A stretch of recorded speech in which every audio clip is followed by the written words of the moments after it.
There is only one cause in the universe, and that cause is consciousness. There is only one creative power, and that power is imagination. And that imagination is not separate from you, nor distant, nor hidden in some celestial realm beyond the stars. It is your own wonderful human imagination. It is the very awareness by which you now read these words. It is the silent sense of being that precedes every thought, every perception, every experience. It is God in action, clothed in the garment of your identity. You have been taught to believe that the world exists independently of you, that events arise from forces outside your control, that circumstances shape your destiny, and that effort reshapes circumstance. But this is the inversion of truth. The world does not shape you, it reveals you. It does not create your state, it reflects it. The outer is but a shadow cast by the inner. The visible is the echo of the invisible, and what you call reality is nothing more than consciousness objectified. Creation is finished. This statement is not poetry, it is law. All states of being already exist. Every version of you that could ever be is present now as a state within consciousness. Wealth and poverty, health and sickness, love returned and love denied, freedom and bondage, these are not conditions to be manufactured. They are states to be entered. You do not create them, you select them. You move into them as you would move into a room. And the key to that movement is assumption. Assumption hardens into fact. This is the principle. Not effort, not willpower, not struggle. Assumption, what you assume to be true, what you inwardly accept as real, what you feel to be your identity that must externalize itself in your world. For the world is yourself pushed out. It has no intelligence of its own.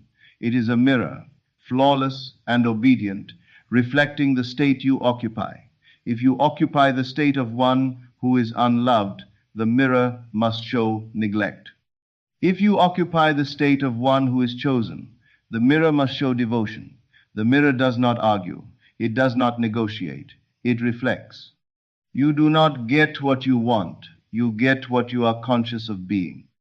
Desire in itself is only the announcement of a state calling you. Every desire is the voice of a state seeking embodiment through you. When you long for something, it is not because it is absent. It is because it already exists and is drawing you to occupy it. The seed of desire contains within it the reality of its fulfillment. But the fulfillment does not come through wishing. It comes through being. To enter the state of the wish fulfilled is to assume the feeling of the reality of what you desire. Not to think of it as something to be obtained, but to think from it as something already secured. This is the secret known to the mystics and clothed in the language of Scripture. When the Bible speaks of dying to the old man and being born again, it speaks of a change of state. The old man is the former assumption of self. The new man is the newly accepted identity. You cannot serve two masters. You cannot dwell in the state of lack and the state of abundance simultaneously. You must release the old state if you would enter the new. You must let the former conception of yourself fall away, not by force, but by disuse. The past has no reality except as you sustain it. It is memory animated by attention. Withdraw attention, and it loses its vitality. Continue to rehearse it inwardly, and you resurrect it daily. The so-called facts of yesterday are powerless unless you reoccupy the state from which they were born. Change of state is the only change that matters. You may ask, how then do I change state? The answer is simple, though it demands sincerity. You assume the feeling of the wish fulfilled. You close your eyes to the evidence of the senses and enter into imagination. You construct a scene which would imply that your desire is already realized. You see it, hear it, touch it, and most importantly, you feel the naturalness of it. Not excitement, not intensity, but naturalness, the quiet conviction that this is who I am. Feeling is the secret. Feeling is not emotion, it is acceptance. It is the inner knowingness that something is so. When you feel yourself to be secure, the world must show security. When you feel yourself to be valued, the world must show appreciation. When you feel yourself to be prosperous, channels of prosperity must open. The outer has no choice. It is compelled by law. You are not influencing the world. You are selecting a version of it that corresponds to your state. Just as a radio tunes into a frequency already present in the air, you tune into a reality already existing in consciousness. The moment you assume the state, you begin to perceive and experience the world from that vantage point. People shift, circumstances rearrange, opportunities arise. Not because you forced them, but because you changed. You are the operant power. This does not mean you must struggle to believe. Belief is not strained, it is accepted. If you find yourself doubting, do not fight the doubt. Simply return to the imaginal act. Return to the end. Enter the scene again and again until it feels like memory rather than hope. The mind yields to repetition when repetition is accompanied by feeling. The reason many fail is that they attempt to use imagination while still clinging to the old identity. They imagine abundance while identifying as one who is deprived. They imagine love while feeling unworthy. They attempt to overlay a new picture upon an unchanged self-concept. But imagination does not respond to surface images. It responds to identity. Who are you being? Ask yourself not, what do I want? But who would I be if I had it? That is the state you must enter. If you desire wealth, you must feel yourself to be one who moves easily in prosperity. If you desire recognition, you must feel yourself to be one who is acknowledged. If you desire health, you must feel yourself to be whole. You do not wait for the world to confirm it. You confirm it within, and the world echoes your confirmation. When Scripture says, "Be still and know that I am God," it reveals the method. Stillness is the withdrawal of attention from appearances. Knowing is the assumption of being. And God is your own I am. Whatever you attach to I am becomes your state. I am successful. I am loved. I am free. These are not affirmations to chant in desperation. They are declarations of identity to be quietly assumed. The I am is the doorway to every state. Guard it well. Do not attach it to conditions you do not desire. Do not say, "I am tired of this. I am unlucky. I am behind." For these are seeds, and they will bear fruit. Speak inwardly from the identity you choose. Think from it. Feel from it. Let it become your dwelling place. There is no need to manipulate the outer world. There is no need to persuade others. Others are yourself pushed out. They play the roles necessary to externalize your state. Change the state, and the roles change. Forgiveness, then, is not moral effort. It is the abandonment of the state in which the grievance was born. You do not forgive another. You forgive yourself for occupying a state that produced that reflection. This is freedom. Not the freedom to control others, but the freedom to choose who you are being. Do not be concerned with how it will happen. The how belongs to the state you enter. When you assume wealth, the channels of wealth are contained within that state. When you assume love, the means of its expression are included. Your task is not to plan the bridge of incidents. It will unfold naturally, logically, often in ways that seem ordinary, yet are guided by the unseen movement of consciousness. You may find that events rearrange themselves in ways you could not have predicted. You may encounter new ideas, new people, sudden impulses to act. Follow them naturally, without anxiety. They are the outpicturing of your assumption. But never reverse the order. Do not act in order to become. Become in order to act. If you persist in the assumption it must harden into fact. Time is only the interval between assumption and objectification. And that interval is not punishment, it is gestation. Just as a seed unfolds in its appointed season, so does your assumption unfold in its own appointed hour. Remain faithful to the state, and it cannot fail. When doubts arise, remember that doubt is only the echo of the former state attempting to reclaim you. It has no authority unless you grant it attention. Return gently to your chosen identity. Re-enter the feeling of the wish fulfilled. Let it saturate you. Let it define you. You are not changing the world. You are changing yourself. And in changing yourself, you change the world you experience. This is the law. It is impersonal. It does not judge. It does not withhold. It simply reflects. Therefore, choose wisely. Choose consciously. Choose deliberately. You are already the one you seek to be. The state exists. The fulfillment exists. The version of you who embodies it exists now in consciousness. Step into it. Assume it. Feel it. And let the mirror of the world reveal what you have accepted as true. Imagination is not fantasy. It is the creative power of God. And God is your own wonderful human imagination. Use it not as a beggar, but as a sovereign. Not to wish, but to know. Not to hope, but to be. For what you are being in consciousness is what you must experience in fact. And so, close the outer eye and open the inner one. Enter the kingdom of heaven within. Assume the end, feel it real, and rest in the certainty that what you have assumed is already so. Assumption hardens into fact. And you are the one who assumes. And because you are the one who assumes, you are the one who ordains the structure of your world. Not by commands spoken to others, not by manipulation of outer forces, but by the silent occupancy of a state. The state is the dwelling place of the I am. It is the psychological posture from which you perceive, interpret, and react. It is the invisible garment you wear.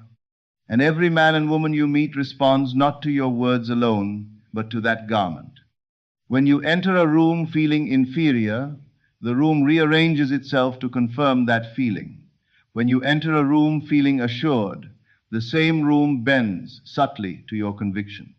Nothing external has changed, and yet everything has changed, because you have shifted the axis of your being. This is what is meant by the statement that consciousness precedes experience. Experience is the delayed echo of consciousness. The prophet spoke in symbols because truth cannot be forced upon the sleeping mind. It must be awakened within. When Moses heard the name of God as I am that I am, it was not the revelation of a distant deity, but the unveiling of identity. I am is self-definition. Whatever follows it becomes law in your world. Say, I am forgotten, and forgetfulness dogs your steps. Say, I am remembered, and remembrance pursues you. Say, I am unwanted, and rejection arranges itself as proof. Say, I am chosen, and selection becomes your portion. You are not attempting to become, you are selecting what already is. Consider this carefully. If creation is finished, then there is no future to be made. There are only states to be entered.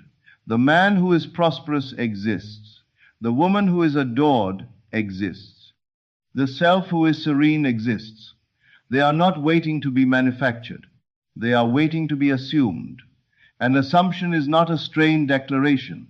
It is an inward relaxation into a new level of being. The reason effort fails is because effort implies absence. The moment you strain, you confess that it is not yet so. And that confession is itself an assumption. The law is exact. It does not interpret your intention. It responds to your identity. If you identify as one who is trying, you will experience trying. If you identify as one who is becoming, you will experience becoming. But if you identify as one who already is, then the world must reflect being. This is why the Sabbath was given as a symbol.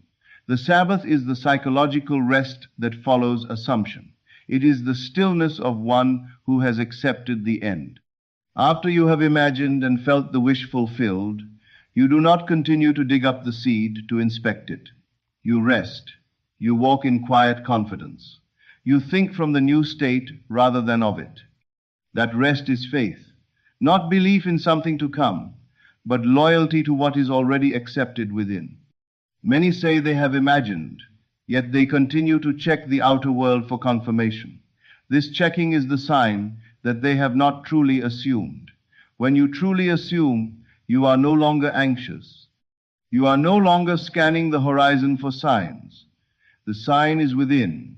The feeling is enough. The inner conviction replaces the need for outer proof. Do you see the simplicity of it? There is nothing to fix but self-concept. There is nothing to battle but the persistence of former identification. The world need not be wrestled with. It must be reinterpreted. Every unwanted condition is the faithful outpicturing of a state once occupied. And since you entered that state unconsciously, you may leave it consciously. To leave a state, you do not fight it. You withdraw attention from it. You refuse to rehearse it. You cease telling its story. You stop defining yourself by it. And gently, deliberately, you begin to tell a new story inwardly, not as fiction, but as fact. You imagine conversations that imply fulfillment. You hear the congratulations. You feel the ring upon your finger, the keys in your hand, the vitality in your body, and you accept these inner acts as real. Imagination creates reality because imagination is reality in its invisible form. The visible world is but frozen imagination. What you behold as solid fact was once a thought entertained and felt. Therefore, you are not attempting something unnatural. You are engaging the law as it has always operated. The difference is that now you do it knowingly. You may wonder why the world sometimes seems slow to change. Understand that you have spent years occupying certain states. You have rehearsed certain identities. You have told certain stories so often that they feel factual. When you choose a new state, you are not fighting the world. You are dissolving momentum. Persist gently. Persist without strain. The law yields to persistence because persistence is sustained identity. Do not measure your progress by outer shifts alone. Measure it by inner naturalness. When the new state begins to feel ordinary, when you catch yourself thinking from it spontaneously, when reactions that once bound you no longer arise, then you know the change has occurred. The outer will follow, for it has no independence. The cross is the symbol of this transformation. It is the intersection of the vertical awareness of I am and the horizontal spread of experience. When you crucify the old man, you are not destroying a body. You are abandoning a conception. You nail to the cross the belief that you are limited, that you are separate, that you are at the mercy of circumstance. And in that crucifixion, you rise as the new man, the assumed identity, clothed in authority. Resurrection is not a future event. It is the moment you awaken to the truth that you are the operant power. It is the realization that there is no cause outside consciousness. It is the recognition that what you have called fate was simply forgotten assumption. Therefore, if you would change your life, do not begin with plans. Begin with identity. Ask yourself, who am I being? What am I assuming about myself, about others, about the world? Do I assume that life is hard? Then life must present hardness. Do I assume that love leaves? Then love must depart. Do I assume that success belongs to others? Then success must remain distant. Change the assumption, and the reflection changes. This is not theory, it is law. Just as gravity operates whether believed in or not, so does the law of assumption. The difference is that gravity governs matter, and assumption governs experience. Let us speak plainly. If you desire a transformation, select a single end. Define it clearly. Not the process, not the struggle, but the end. What would imply fulfillment? A handshake? A document signed? A wedding band? A medical report? Choose the scene that implies completion. Enter it nightly. Feel it with all the tones of reality. Short, vivid, sensory. And above all, natural. Do not strain to visualize perfectly. The power is not in the clarity of the image, but in the conviction of the feeling. A single touch, a single word heard inwardly, if felt as real, is enough. The imaginal act is the seed, feeling is the water, persistence is the sunlight, and fact is the harvest. When you open your eyes, carry the mood of fulfillment with you. Let your reactions arise from it. If something appears contrary, do not panic. Remember, it is the echo of a former state. It has no creative authority now unless you re-accept it. Smile inwardly and return to your assumption. The world will rearrange itself. You are not here to change circumstances. You are here to awaken as their cause. And when this becomes clear, fear dissolves. For what can threaten the one who knows he is the source? What can intimidate the one who understands that events are but reflections? Even delay loses its sting, for delay is only the unfolding of the seed. You do not despair over the winter when you know that spring is contained within it. The greatest secret is this: you are already that which you seek. The desire itself proves it. You could not desire what you were not potentially. The hunger for a state is evidence of your capacity to occupy it. Therefore, do not beg for what is yours by right of consciousness. Claim it inwardly, wear it psychologically, and let the world testify. In the end, there is no one to convince, no outer force to overcome. There is only the quiet decision to be loved, to be secure, to be abundant, to be free. And once you are, the play of life reshapes itself to mirror your being. So enter the chamber of imagination as one enters a sanctuary. Close the door to the senses. Assume the end. Feel it as present fact. And when you rise, rise as the one you have assumed yourself to be. For imagination is God. Consciousness is the only reality. Assumption hardens into fact. And you are the operant power, selecting your world by the state you dare to occupy.